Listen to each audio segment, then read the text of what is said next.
Break के बाद स्वागत बढ़ते आगे। संसद का शीतकालीन सत्र सोमवार यानी 4 दिसंबर से शुरू हो रहा है। शीतकालीन सत्र को सुचारू रूप से चलाने के लिए केंद्र सरकार ने आज सर्वदलीय बैठक बुलाई है। तो सोमवार से संसद का शीतकालीन सत्र है और ये शीतकालीन सत्र सही से चल पाए इसको लेकर के आज सर्वदलीय बैठक बुलाई गई है।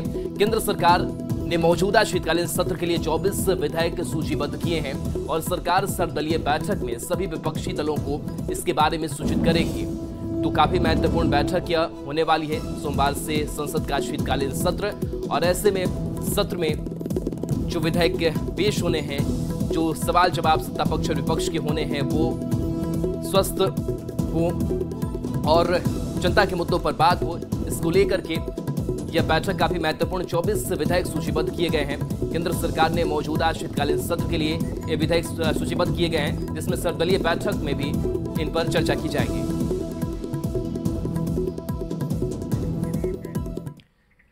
प्रधानमंत्री नरेंद्र मोदी दुबई की एक ऐतिहासिक यात्रा के बाद देर रात दिल्ली हवाई अड्डे पर उतरे। दुबई में आयोजित संयुक्त राष्ट्र जलवायु शिखर सम्मेलन को पीएम ने संबोधित किया। दुबई में कई देशों के राष्ट्राध्यक्षों से भी पीएम ने मुलाकात की। देर रात पीएम दिल्ली पहुंच गए।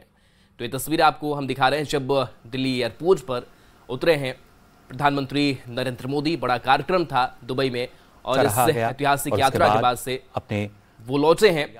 और बता दें कि संयुक्त राष्ट्र जलवायु शिखर सम्मेलन को पीएम ने वहां पर संबोधित किया। कई यादगार तस्वीरें भी वहां से सामने आई।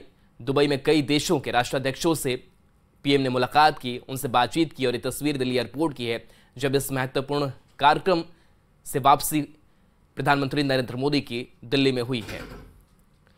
तो देर रात की तस्वीर है जब पीएम दिल्ली पहुंचे हैं।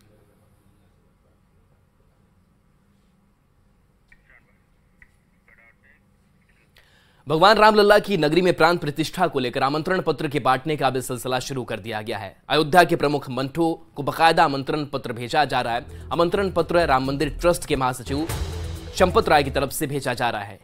यह आमंत्रण पत्र की तस्वीर है जिसमें 22 जनवरी को प्राण प्रतिष्ठा के मौके पर शामिल होने के लिए कहा गया है। तो श्री राम जन्मभूमि तीर्थ क्षेत्र और यह आमंत्रण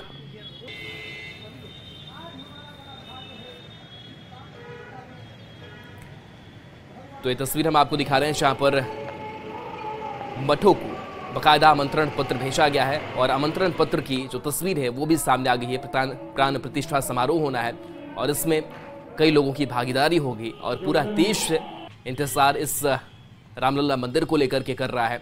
और इस प्राण प्रतिष्ठा समारोह का यह आमंत्रण पत्र है और कई मठों को यह आमंत्रण पत्र भेजा गया है।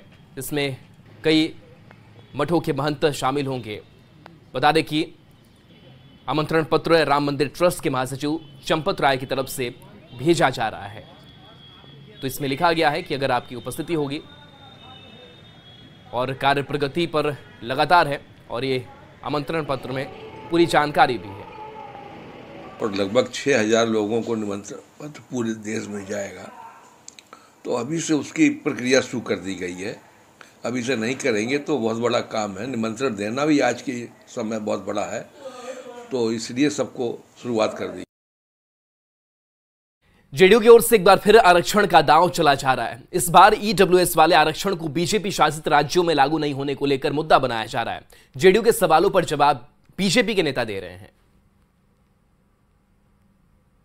सामान्य रूप के आर्थिक कमजोर तबके को 10% का आरक्षण क्यों नहीं?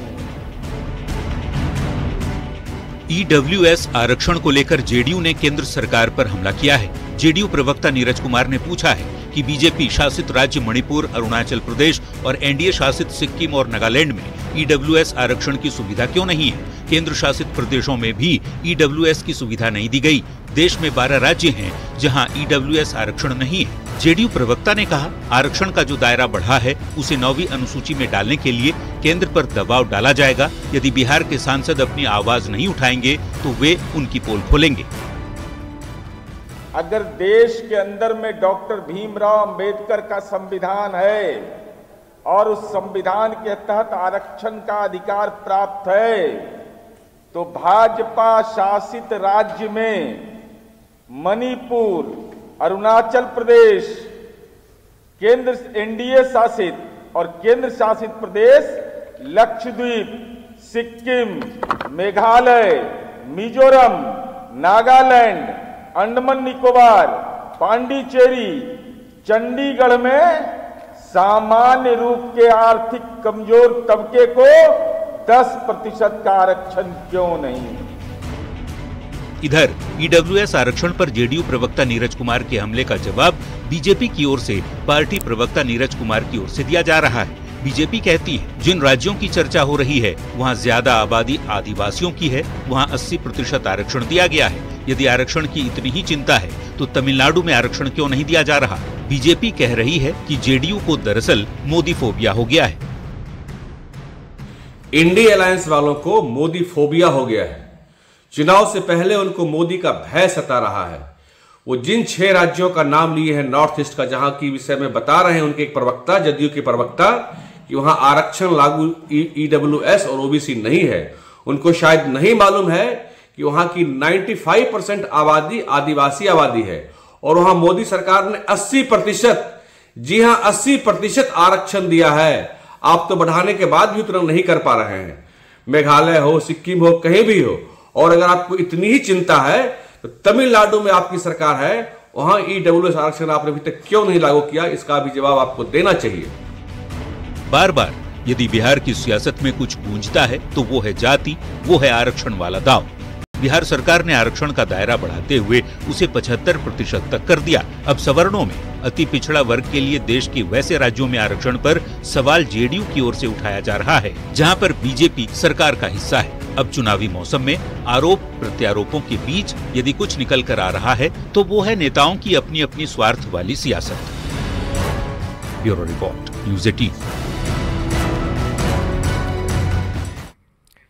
मुख्यमंत्री हेमंत सोरेन ने उत्तराखंड से एयरलिफ्ट किए गए झारखंड के 15 मजदूर और उनके परिजनों का अभिवादन किया, साथ ही उनका हालचाल भी जाना। ये सभी मजदूर पिछले दिनों सलक्यारा टनल से निकाले गए थे।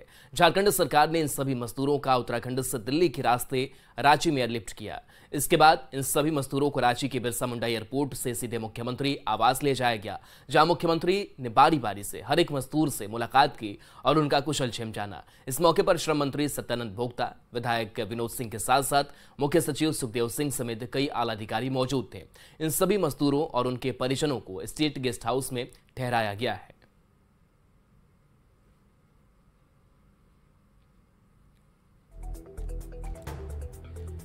तो मुख्यमंत्री हेमंत सोरेन ने मजदूरों का हालचाल लिया है। तस्वीर आपको सीएम आवास की गेस्ट हाउस की दिखा रहे हैं, जहां पर श्रम मंत्री सत्यानंद भोक्ता की मौजूदगी रही, विभाग के अधिकारी मौजूद रहे और देखिए एक एक मजदूरों का हालचाल लेते हुए मुख्यमंत्री हेमंत सोरेन नजर आ रहे हैं। बिरसा मुंडा एयरपोर्ट से सीएम आवास से इन मजदूरों को ले जाया गया और 15 मजदूर जो झारखंड के सलक्यारा टनल में फंसे हुए थे और इन मजदूरों का सुरक्षित रेस्क्यू किया गया, लेकिन लगातार झारखंड सरकार की भी नजर बनी रही। संजय सिन्हा हमारे साथ जुड़ गए हैं। संजय, जिस तरीके से रांची और अलग अलग जगहों के जो झारखंड के 15 मजदूर हैं वो फंसे रहे, 17 दिनों की जद्दोजहद चलती रही।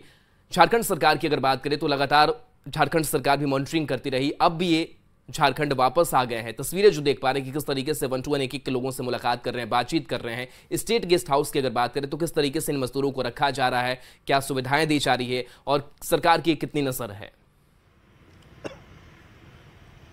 देखिए, इस मजदूरों को जो है आपको रात में जो बात की, सीएम आवास से जब मजदूर निकले, मुख्यमंत्री ने उनसे मुलाकात की तो मुलाकात के बाद मजदूरों को सीधे लाया गया था राजकीय अतिथिशाला यानी सर्किट हाउस लाया गया था। और सर्किट हाउस लाने के बाद चूंकि मजदूर यहाँ थोड़ी देर रिलैक्स हुए और खाने पीने की जो व्यवस्था है इसी सर्किट हाउस पर की गई थी। हालांकि इससे पहले सर्किट हाउस पहुँचने से पहले सीएम आवास पर हाई टी की व्यवस्था की गई थी, चाय नाश्ते का प्रबंध किया गया था और मुख्यमंत्री ने तमाम लोगों से मुलाकात की। और इस मुलाकात में मजदूर ने यह बताया भी कि उन्हें वहां मजदूरी कितनी मिलती है जहां वो उत्तरकाशी में काम करते हैं। उन्होंने बताया कि अगर राज्य में ही रोजगार की अच्छी व्यवस्था हो जाए तो फिर पलायन की मजबूरी जो उनकी वो खत्म हो जाएगी। लेकिन यहाँ पर क्या है कि मजदूर यहाँ पर रात में जब मुख्यमंत्री आवास से उन्हें हिम्मत मिली और फिर वहाँ से मजदूर पहुँचे आपको सर्किट हाउस जो कि कचहरी में है।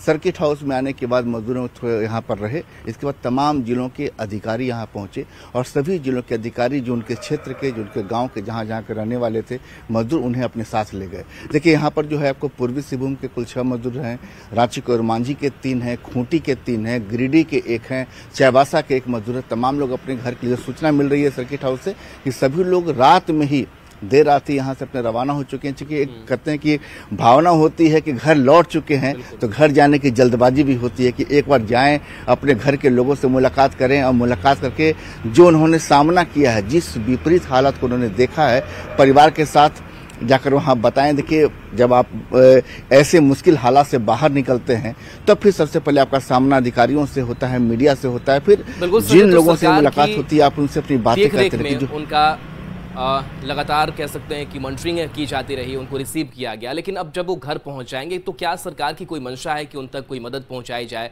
रोजगार की एक जो टीस है वो लगातार इन मजदूरों में है कि अगर रोजगार हमें यहीं पर मिलता है तो हमें दूसरे जगहों पर जाना नहीं पड़ता। तो क्या कुछ और प्लान है सरकार का इन मजदूरों के लिए? देखिए जी बिल्कुल, मुख्यमंत्री से जब इन्होंने कल मुलाकात की होगी और अपनी बातों को सामने रखा होगा तो मुख्यमंत्री की ओर से जरूर भरोसा भी मिला होगा। देखिए आपको याद होगा कि कोरोना काल में जो मजदूर आए थे उनके लिए भी सरकार ने एक योजना, रोजगार से जुड़ी योजना शुरू की थी और कहा भी गया था कि जिनकी जैसी स्किल होगी, चूंकि मजदूर जो होते हैं स्किल्ड भी होते हैं और बिना स्किल्ड वाले भी होते हैं। लेकिन आपको बता दें कि ये जो मजदूर लौटे हैं उत्तरकाशी से, तमाम मजदूरों की उम्र जो है 22 से 30 साल के बीच की है। सभी मजदूर जो है स्किल्ड हैं, मतलब काम करने में उनको जिस काम से जुड़े हैं उसमें उनकी महारत हासिल है। लिहाजा उनके लिए स्टेट में अपने घर में, राज्य में रोजगार की कोई कमी नहीं है। मुख्यमंत्री के सामने उन्होंने अपनी इस पीड़ा को रखा भी है, उन्हें भरोसा भी मिला है। अब ये भरोसा कितने दिन में जमीन पर उतरता है ये देखने वाली बात होगी, लेकिन हम ये जरूर कोशिश करेंगे, न्यूज 18 के दर्शकों को दिखलाएंगे कि घर पर उनका जो है किस तरीके से, जो हम थोड़ी देर पहले बता रहे थे कि हाले दिल बयां। बिल्कुल, तो हाले दिन अपना बयां भी किया है मजदूरों ने और झारखंड सरकार से उम्मीदें भी है। और शुक्रिया इस अपडेट के लिए, इस जानकारी के लिए आपका। तो गेस्ट हाउस से मजदूर जो है वो अपने अपने घरों को निकल चुके हैं। अपडेट हमारे सहयोगी दे रहे थे। बढ़ेंगे आगे उत्तराखंड के उत्तरकाशी टनल में फंसे 41 मजदूरों में बिहार के भी 5 मजदूर थे। सभी 5 मजदूर सकुशल अपने घर लौट आए हैं। जिनके घर लौटते ही खुशियां लौट आई, चेहरे पर मुस्कान लौट आई। जिनके गांव पहुंचते फूलों से स्वागत किया गया, क्योंकि सभी ने टनल में टेंशन वाली जिंदगी को मात दिया है, जिंदगी जीत ली है। ये तस्वीरें जिंदगी की हैं। ये तस्वीरें घर वापसी पर खुशी की हैं, जश्न की हैं, स्वैग से स्वागत की हैं, जिससे होठों पर मुस्कान लौट आई है। बिहार के 5 मजदूर लौट आए हैं। बहादुर लाल लौट आए हैं। उत्तराखंड के टनल में मौत को मात देकर पटना पहुंचते ही इनका जोरदार स्वागत हुआ। एयरपोर्ट पर बिहार सरकार के श्रम संसाधन मंत्री सुरेंद्र राम ने अधिकारियों और मजदूरों के घर वालों की मौजूदगी में फूल की माला पहनाकर गुलदस्ता देकर स्वागत किया। स्वैग से स्वागत को देखकर मजदूरों की आंखें भर आईं। वहीं घर वाले भी अपने परिवार के सदस्य को देखकर खिलखिला उठे। पटना एयरपोर्ट से सभी बहादुर मजदूर अपने गांव के लिए रवाना हो गए। 20 दिन बाद अपने पैतृक गांव पहुंचे भोजपुर के लाल सबाह अहमद के पेउर गांव में ईद और दिवाली जैसा माहौल दिखा। परिवार के साथ साथ पूरे गांव के लोगों ने फूल माला से स्वागत किया। और इससे बड़ी खुशी और क्या हो सकती है कि सारे लोग से मिला। कैसा दिन है? 17 दिन आप टनल में रहे जी? 17 दिन आप टनल में 18 दिन फंसे रहे, वो कैसा माहौल था? वो तो माहौल मैं शब्दों में बयान नहीं कर सकता हूँ, क्योंकि नहीं था, मुझे मालूम था और बाकी जो हमारे 40 मेंबर्स फंसे थे उन्हें मालूम था कि हम लोग कैसे थे, लेकिन जैसे भी थे संभाला हम लोगों ने अपने आप को। मुजफ्फरपुर के सरैया थाना क्षेत्र के गिजाज के रहने वाले दीपक कुमार भी अपने घर लौट आए हैं। दीपक के घर पहुंचते ही परिवार में सबके चेहरे पर खुशी नजर आई।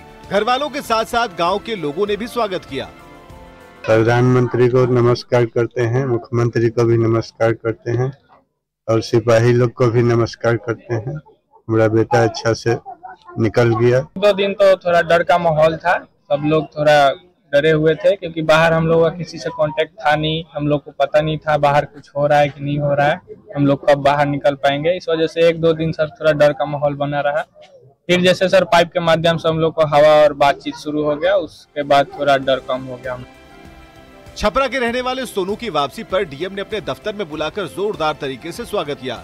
सोनू ने अपनी आप बीती सुनाई। सोनू की मां की ममता छलक आई। घबराहट वाली तो बात ही थी। 24 घंटे के बाद हम लोगों को ऑक्सीजन मिला।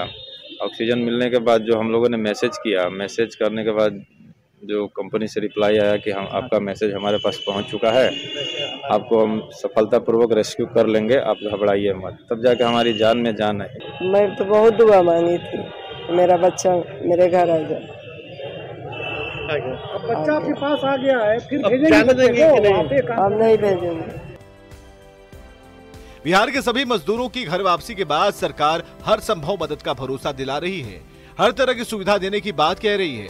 परिवार में खुशी का माहौल है, होठों पर मुस्कान है, क्योंकि घर का लाल लौट आया है उत्तराखंड के टनल में मौत को मात देकर।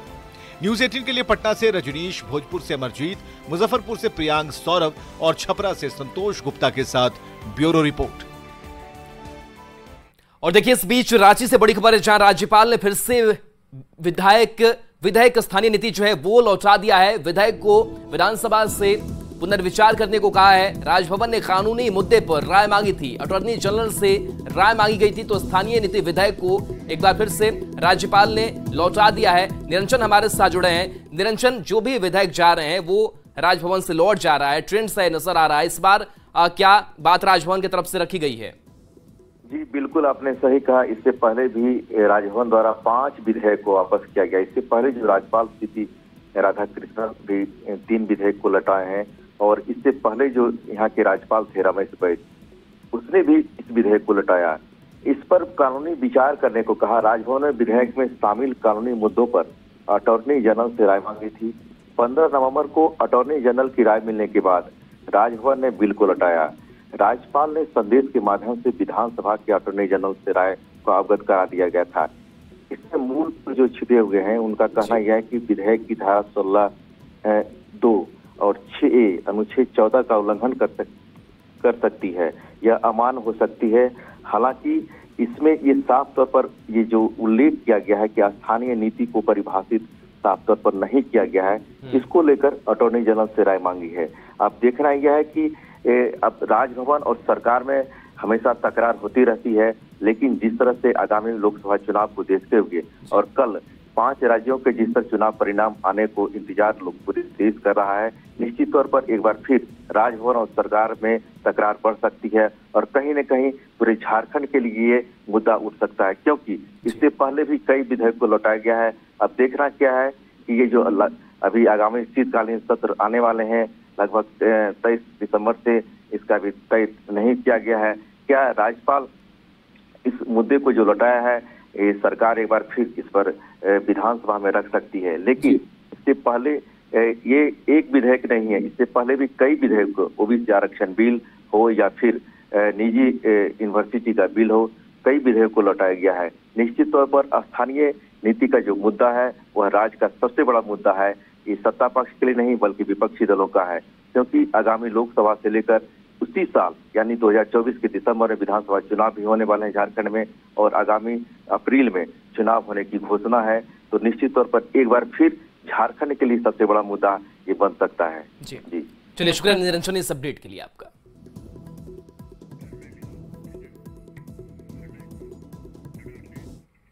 और आइए एक नजर इस वक्त की हेडलाइंस पर।